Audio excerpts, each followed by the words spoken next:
Well, hello, family and friends. Today I had the honor of sitting with Iyanifa Oyelode. Close. Adeloye. Adeloye. Yes. Forgive my Yoruba. Uh, her her writer's name is Love Tashia Asanti. Did I get that right? And I'm sitting here. She is a award-winning journalist and an author. She is a high priestess in the African tradition of Ifa, and she wears many hats. She's a healer first and far by most of what she does. Everything she does is connecting to the healing work that she's been doing for the last, what, 30 years? Right? Something like 30, that. close to that. Yeah. And so the honor is to introduce you to her, as many of our videos are always about healing and based on Africa-centered ancestral healing. And her book, The Seer, is a book that I highly recommend. It is a fiction book. Well, we know fiction is nonfiction and nonfiction is fiction. Yes. It's about the legacy of stone and spirit. And you see a lot of authors, and you can look at, for instance, Yeye Louisa Tish started with Jambalaya and Carnival of Spirit. And so it's sort of that kind of vibe, but it's her unique vibe and experience. This is unique to Tashia Asanti, the writer, the author, the seer. And what she tells and what the stories that are in this book, one of the main characters is Violet Brown, who led a double life. Like most people, including myself, we have to live a double life because people do not understand African tradition, religions, or as I refer to it, as cultures, because of the nature of what it is. And you know, we're all open to paths. But if it's not of the mainstream, and I'm not going to mention them, but if it's not of the mainstream of what the majority believes, it tends to be taboo. Even though, let me get this right, I think it's a group you may be familiar with called the KKK. And I think, if I'm not mistaken, they started in Tennessee, right? And they burnt a cross that represented Jesus. And that cross, the song that they would sing is Amazing Grace, which was written by African people. And I believe it was the Dahomey people who wrote the song. And it translated, and when they asked the guy, John Newton, who went over there in the boat named Jesus, what was the song they kept humming and singing in their language? And they told him, Amazing Grace. So I just brought that up to say how when we tell a story, most of the time it's twisted.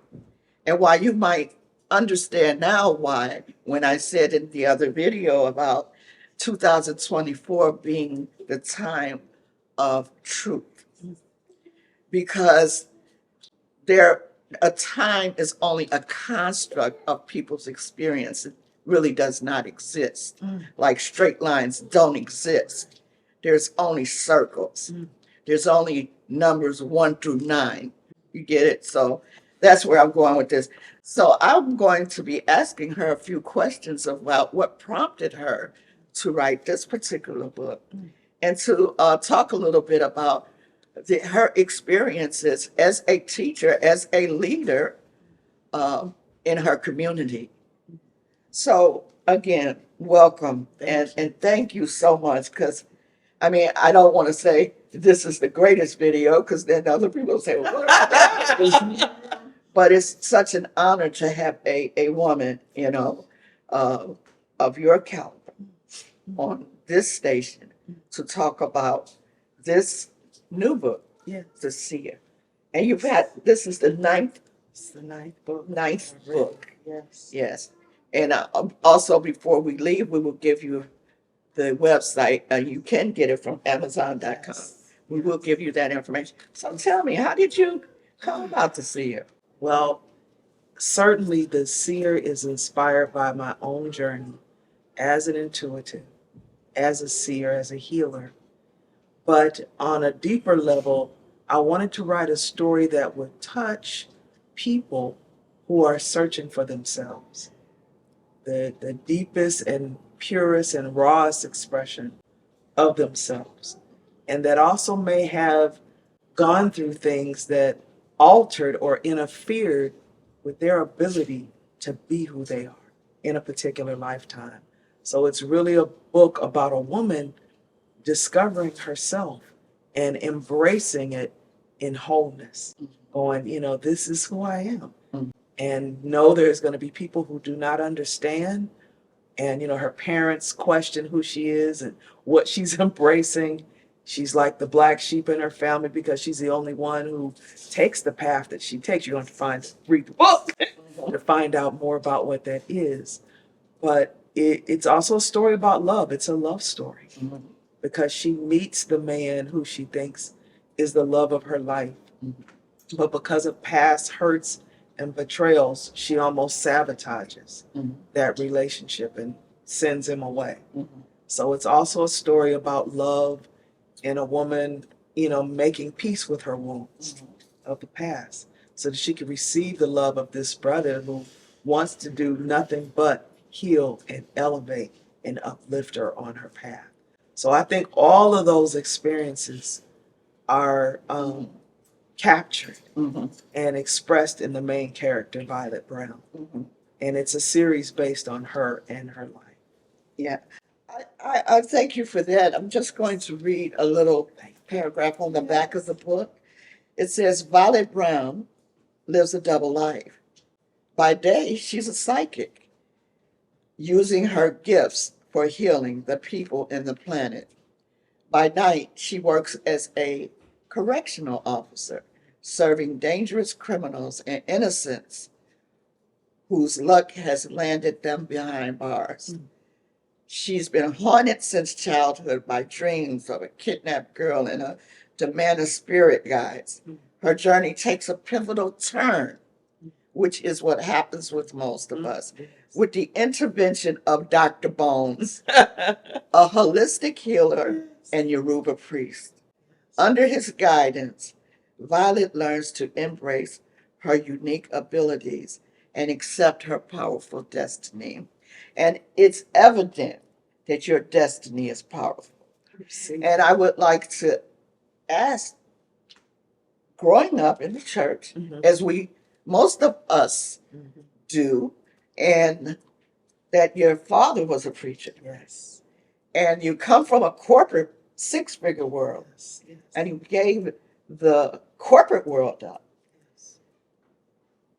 How were people reacting closest to you, like your mom Yes. and dad? And did you have any second thoughts or think at moments of, this is something ain't right? I shouldn't be doing this. This is voodoo. This is not good. Yes. What was it, as Valerie talks about Dr. Bones, who empowered you? Who did you, we all have that stop point where we said, and we listen, that something catches us. Yes. What was that for you?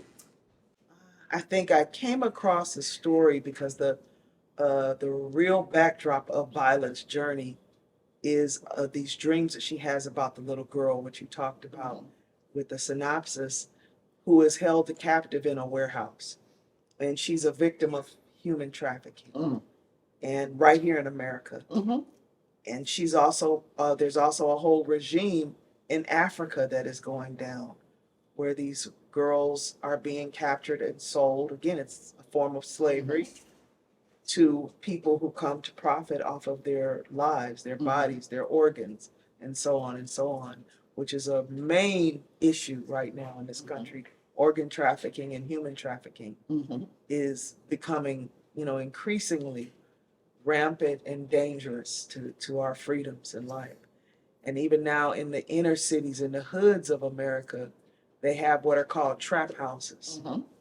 where drug traffickers are now extending their work to capture young women and keep them in these houses to perform sexual work, unpaid often, Mm-hmm. under the threat of abuse. You know, they're not there because they've made a decision to be there. They are being held there. And so that was the real catalyst for me to Yeah. write this book, those stories. But you spoke about that moment Yes. where I knew I had to do this work at all costs. And I can probably say that there was a dream that I had. Mm-hmm. And it was a group of girls that were being held and subjected to it. And so I started to uh, do research and learn more about not just trafficking, but something called FGM, female genital mutilation. Mm-hmm. And for me, that was the most horrific thing for a woman or a girl to be subjected to. So that was initially the catalyst. And then the other things that happened, I met our Oluo, Yes. my initiator, my spiritual teacher, Yes. my guru, Aloye Ifalade, Carradine. and his wife, Sequoia. Yes. And they began to minister to me, to teach me, to train me in the ways of our ancestors, Mm-hmm. and to help me heal myself first, Yes. so that I could then go out. And from that was born these words and these Yes. stories. Yes. I'd like to also say, when you talked about the young women in captivity, we've seen in the news Weinstein, all of these guys, unfortunately, P. Diddy, what's the other one? R. Kelly. And I'm wondering, looking at behavior, being a psychologist, I look at behavior. I'm always observing when I'm not observing. Is that a learned behavior? The oppression of women and girls. If you remember some years ago, Yes. the man had the three locked up in the house for all those years. Her name was Amber or something. Yes. She says, I'm alive, I'm alive. Mm. What is it that um, uh, women's, young girls, innocent, robbed of their innocence, where they never get an older woman. It's always a younger one, Right. because they can shape Right. the mind. And this is the Yes. philosophy of pimps and so forth, Yes. people of that type, Yes. and the drugging of women. Yes. So would you say that Violet's captivity was the shadow, Mm. her shadow? We hear a lot about people doing Yes. shadow work, Yes. that she had to work through, Mm. and that it was through her spiritual awakening Mm. that we all have, if we recognize it or not, Yes. that she came into an experience Mm. through the African tradition Mm. that helped free her soul, where she garnered up the courage Yes. to break those mental Yes. chains of oppression. Yes. Would you say that's pretty much That's the very story? accurate. Isn't it? Absolutely. Okay. Yeah. She, and I don't want to give any spoilers, Yes. but as she continues to understand the gift that she's been given by her ancestors, I call them the Sacred Five. Yes, that's nice. Yes, and she has the dreams about them. She sees the rituals. They take her to this sacred cave off the coast of Africa, Mhm. where the rituals were taking place, secret and sacred rituals. Yes. And she knows, like, even though it looks like a movie, Yes. she knows these were real things that happened. Yeah. And so she, of course, asked the question, what should I do with it? What Right. am I supposed to do with Right. this information and these messages that you're bringing to me? And that's when she starts her search. Because again, she's been having these dreams since a little kid. The book opens, Yes. the very first chapter, and we're going to do a book signing later today. Yes, you but will. It opens with her as a 7-year-old child, Yeah. and she hears voices in her room. Yes. And she sits up in the bed like she has done since she was little. Yes. And she's like, who are you? Why are you talking to me? But on this day, something new happens. She not only can hear them, she can see them. And they start to tell her the story. And when they realize that she can see them, they start to try to negotiate with her Yeah. to do things. Because when the spirits come like that, psychics believe it's because they want you to do something. So the training teaches you to find out what they want. Right. You know, do they want a candle? Do they want light? They want you to give them some food. They want you to get a message to one of their loved ones. That's right. Why are they coming? Right. And so in her case, there was healing that Yeah. the spirits wanted. And Yeah. when she would tell her mother, she woke up, she runs down the hall like she's Yeah. done many times to her mother's bedroom. Mom, they're here. Just go to bed, girl. Yeah. You ain't seeing nothing. Dead people are in the ground. Right. Yeah. Yeah. So they Yeah. come and tell this little girl. Yeah. And then she runs down the hall to her sister. And her sister's like, oh God, here you go again, Violet. Yeah. So it's really, and many of us have gifts like that. Yeah. Not just seerism, or we're told to play a musical instrument, or we're told to sing, or we're told to drum, or to cook, or to make food for people. All of that are our callings. Yes. And as you know, Yeah. it comes from our Ori That's right. and what That's we're right. here to do. Yes. Yeah. And on the final point, you mentioned female mutilation. Yes. I think too, in my observation, work that I've done, there's always been this drive to mutilate the female genitalia. Even we look in England and all those places where women had to wear chastity belt.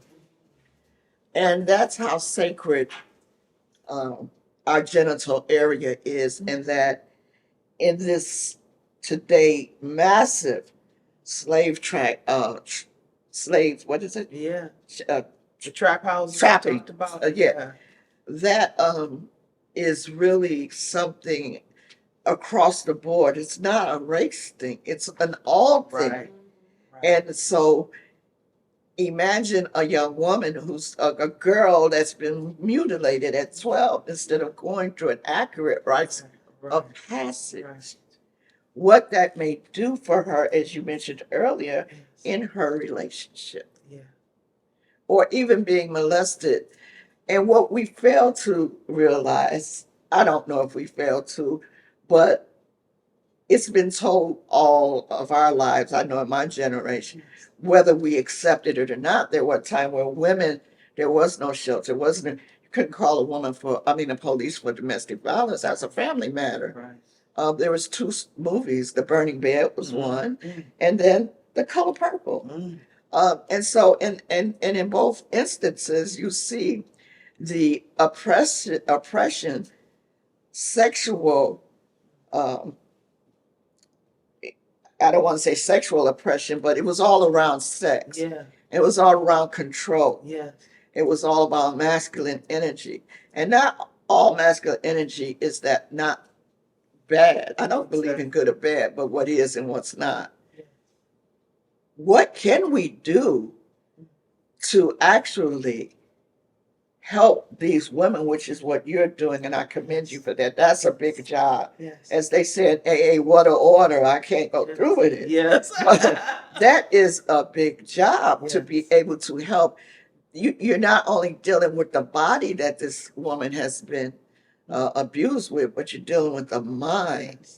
And there's another, I don't know why all these old movies are coming up to me right now, Yes. but the movie Mac, Yeah. how he programmed that woman Right. to say, they what I don't understand that relationship either. That black exploitation. And then you have women oppressing women with the brothels. Yeah. So I commend you on the work. I'm so glad that you came by, and I also like to give a shout out to the Now's Edge for hosting author Tashia Asante here in Seattle, Washington. And we will be moving forward with some more projects and a more in-depth discussion around the slave trafficking Yes. and spirit, and what kind of spirit seeks to devour a soul in that way. And it happens to men too. It happens to boys too. Yes.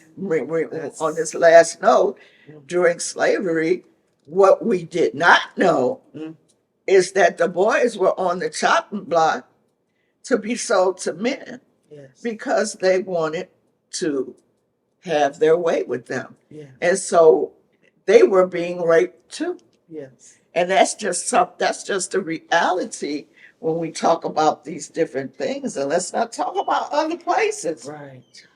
But right now, today, Yes. I'd like to thank you for being Thank here. you. Thank you. For And having me. we look forward to your book. If you don't have it, what is the website? It is, you can get it at www.officialtashiaasanti.com, or you can go to amazon.com, Barnes and Nobles, any place that books are sold.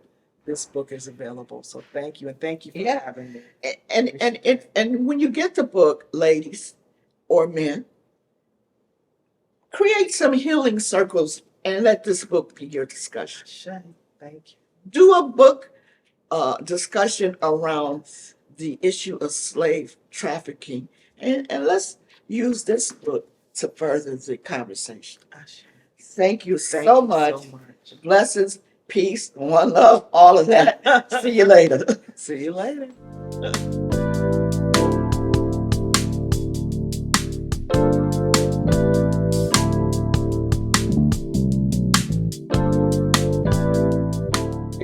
Who's second? Great, another great